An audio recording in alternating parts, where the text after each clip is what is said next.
अस्सलाम वालेकुम स्टूडेंट्स आज से हम वेक्टर एनालिसिस को स्टार्ट करने लगे हैं। उसका चैप्टर नंबर 3 है वेक्टर कैलकुलस। स्टूडेंट्स इस पूरे चैप्टर में हमने कोई भी आपके पास वेक्टर फंक्शन होगा उसकी लिमिट चेक करनी है। आपके पास वेक्टर फंक्शन होगा उसकी हमने कंटिन्यूटी चेक करनी है। लिमिट का और कंटिन्यूटी का कंसेप्ट सेम ही है जो हमने कैलकुलस में चैप्टर नंबर 1 में पढ़ा था। आपके पास वहाँ पर क्या होता था कि आपके पास कोई फंक्शन है, लिमिट अप्लाई की तो आपके पास कोई नंबर आ जाता था। यहाँ पर आपके पास क्या जी कोई वेक्टर आ जाया करेगा, लिमिट अप्लाई करेंगे, आपके पास कोई वेक्टर फंक्शन होगा उस पर लिमिट अप्लाई करेंगे, आपके पास एल वेक्टर आ गया। एल कुछ भी हो सकता है आपके पास, तो ये आपके पास लिमिट की डेफिनेशन है।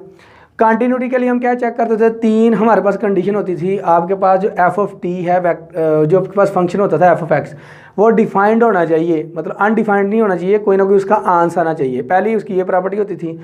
दूसरी प्रॉपर्टी ये होती थी हमारे पास कि लिमिट एग्जिस्ट करनी चाहिए। लिमिट एग्जिस्ट का मतलब ये था कि आपके पास left hand limit right hand limit की इक्वल आनी चाहिए। और तीसरा आपके पास क्या था, जो आपके पास वैल्यू ऑफ द फंक्शन है वो लिमिटिंग वैल्यू के इक्वल आनी चाहिए। जब 3 कंडीशन सेटिस्फाइड हो जाती थी तो हम कहते थे आपके पास जो गिवन फंक्शन है वो कंटिन्यूअस है। यहाँ पर भी हमने वही 3 कंडीशन अप्लाई करनी है।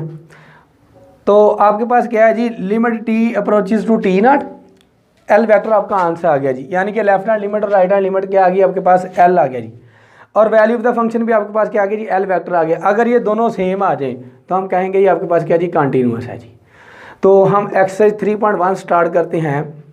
एक्सरसाइज 3.1 में क्वेश्चन नंबर 1 है, कहते हैं evaluate limit T approaches to T naught sine square T I plus 25 T cube J plus 10 T K. हमने इसकी लिमिट फाइंड आउट करनी है। लिमिट फाइंड आउट करने के लिए हम देखते हैं, हमने क्लास सेकंड ईयर में थ्योरम्स ऑन लिमिट पढ़े थे। कौन कौन से थे, पहला आपके पास था लिमिट एक्स अप्रोचेज टू सी। आपके पास 2 फंक्शन होते थे, यहाँ तो वो क्या हो रहे थे आपके पास ऐड हो रहे थे, या फिर आपके पास क्या जी माइनस हो रहे थे, या मल्टीप्लाई हो रहे होते थे, या फिर आपके पास क्या डिवाइड हो रहे थे। हम अलग अलग पर उस पर लिमिट अप्लाई करते थे। Limit X approaches to C F of X, अगर प्लस था तो प्लस आ जाएगा, माइनस है तो क्या आ जाएगा आपके पास माइनस आ जाएगा। लिमिट एक्स अप्रोचेज टू सी, ये आपके पास क्या बन गई, जी ऑफ एक्स आ जाएगा। अब यही वाला थ्योरम हम यहाँ पर अप्लाई कर देते हैं।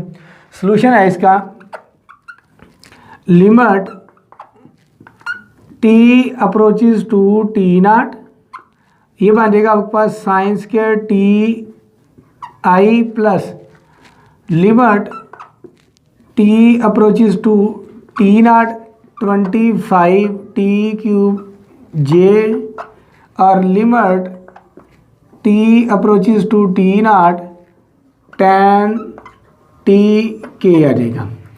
फिर हम क्या करते थे, जहाँ पर आपके पास x होता था वहाँ पर x की वैल्यू पुट कर देते थे। अब यहाँ पर आपके पास क्या t है तो उसकी वैल्यू आपके पास टी नॉट तो वैल्यू पुट कर देते हैं। ये बन जाएगा आपके पास sine square t naught i plus 25 t naught cube j, और ये आ जाएगा आपके पास 10 टी नॉट के आ जाएगा।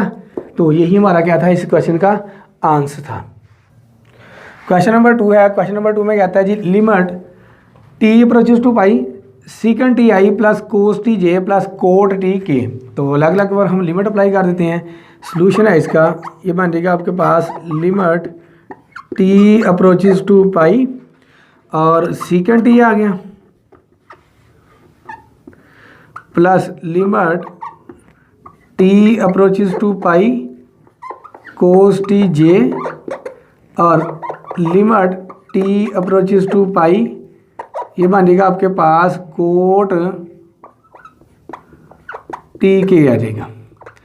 अब सीकंड को हम लिख सकते हैं जी 1 कोस, ये बन जाएगा limit T approaches to pi 1 cos t into i आ जाएगा, और limit T approaches to pi, ये आ जाएगा आपके पास cos t j plus limit T approaches to pi, और कोड को हम लिख सकते हैं जी cos t over sine t into के।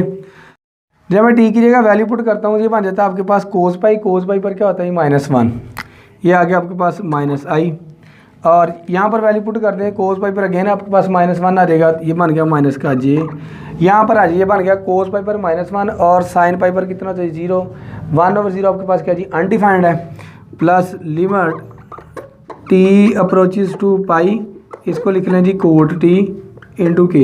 अगर ये आपके पास क्या जी लिमिट अनडिफाइंड है तो इसका मतलब सारी की सारी लिमिट अनडिफाइंड है, तो यहाँ पर हम लिखेंगे so the limit does not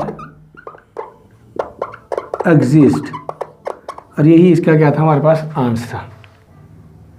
next question number 3 है। क्वेश्चन नंबर 3 में कहता है इफ़ द वेक्टर फंक्शन, ये आपके पास वेक्टर फंक्शन है और कहते हैं इज़ कंटिन्यूस, अगर ये कंटिन्यूस हो कहाँ पर at T is equal to 0 पर, then find the values of A and B. हमें पता है अगर आपके पास कोई फंक्शन कंटिन्यूस हो तो value of the function limiting value equal होती है, ये तो गिवन है।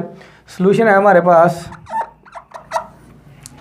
F of 0 which is equal to आपके पास क्या है 6i प्लस 3j और प्लस 64 आपके पास के है, ये वैल्यू ऑफ द फंक्शन ये गिवन है। हमें क्या चाहिए जी लिमिटिंग वैल्यू, तो लिमिटिंग वैल्यू लेते हैं जी limit T approaches to 0 F of T which is equal to limit T approaches to 0, function है आपके पास a plus B into sine t over t आ जाएगा इंटू आई plus 3 cos t into j आ गया, 16b tan टी ओवर आपके पास क्या है जी टी है इंटू के आ जाएगा। तो इसको हम सिंप्लीफाई करते हैं, यहाँ से जब हम इसको सिंप्लीफाई करेंगे तो आपके पास क्या आ जाएगा limit T approaches to 0 F of T, यहाँ पर मैं जब लिमिट अप्लाई करता हूँ तो ये बन जाएगा आपके पास sine t over t, t हमने एक थ्योरम पढ़ा हुआ है जी limit theta approaches to 0 sine theta over theta, ये किसके इक्वल होता है आपके पास 1 के इक्वल होता था। अब यहाँ पर आपके पास ये थीटा की जगह क्या ये टी है, तो लिमिट भी कहाँ पर आपके पास अप्रोच करी है टी पर ही, यहाँ पर थीटा पर थी, तो ये तो बन गया आपके पास क्या जी 1 बन गया, बाकी रह गया आपके पास a plus B into I plus यहाँ पर आ जाए आपके पास, जब मैं यहाँ पर 0 पुट करता हूँ तो को 0 पर क्या होता है जी 1, ये बन गया आपके पास 3j आ गया। यहाँ पर आ जाए, यहाँ पर है आपके पास tan t, तो इसको हम लिख लेते हैं जी, आ जाएगा आपके पास limit t approaches to 0 sine t over t लिख लें, साथ में 1 ओवर कोस t लिख लें जी। tan t को हम लिख सकते हैं ना साइन ओवर कोस, कोस नीचे आ जाएगा, अलग अलग लिमिट अप्लाई करेंगे तो ये आपके पास क्या बन जाएगा जी 1 डॉट को इस पर लिमिट अप्लाई करेंगे तो को 0 पर कितना होता है आपके पास 1, ओवरऑल इसका आंसर कितना आ गया जी 1 को जब मैं इससे मल्टीप्लाई करता हूँ तो मेरे पास कितना बन जाता है जी 16b के आ गया। अच्छा जी, अब हमें गिवन क्या है जी, गिवन जो आपके पास एफ ऑफ टी है इज कंटिन्यूअस, अगर ये कंटिन्यूअस है तो इसका मतलब है limit T approaches to 0 F of T which is equal to value of the function के इक्वल है। तो वैल्यू पुट करते हैं जी, लिमिटिंग वैल्यू आपके पास क्या आई है जी a plus B into I plus 3j plus 16b K which is equal to F of 0 आपके पास क्या है जी 6i प्लस 3j और 64 के आ जाएगा। अब दोनों आपके पास क्या है जी इक्वल है, तो हम यहाँ से कंपेयर कर लेते हैं जी। On comparing we get, on comparing we get, compare क्या करना है जी आई कंपोनेंट के साथ आई कंपोनेंट, जे के साथ जे और के साथ के। यहाँ पर आई का कोफिशिएंट क्या है जी आपके पास a प्लस बी है और राइट हैंड साइड पर आपके पास क्या है जी 6 है। यहाँ पर 3 के इक्वल हो जाए, इक्वल लिखने की ज़रूरत नहीं होती, यहाँ पर आ जाएगा आपके पास के वाला 16b which is equal to 64 आ जाएगा। तो b इज इक्वल टू आपके पास कितना आ गया 64 ओवर 16, तो b इज इक्वल टू आपके पास क्या आ गया जी 4 आ गया। अब ये वैल्यू यहाँ पर पुट कर देते हैं, ये बन जाएगा आपके पास a plus 4 which is equal to 6, तो यहाँ से a इज इक्वल टू आपके पास 6 माइनस 4 आ जाएगा। a की वैल्यू कितनी आ गई आपके पास 2 आ गई। यही वैल्यूज हमने क्या करनी थी जी फाइंड आउट करनी थी।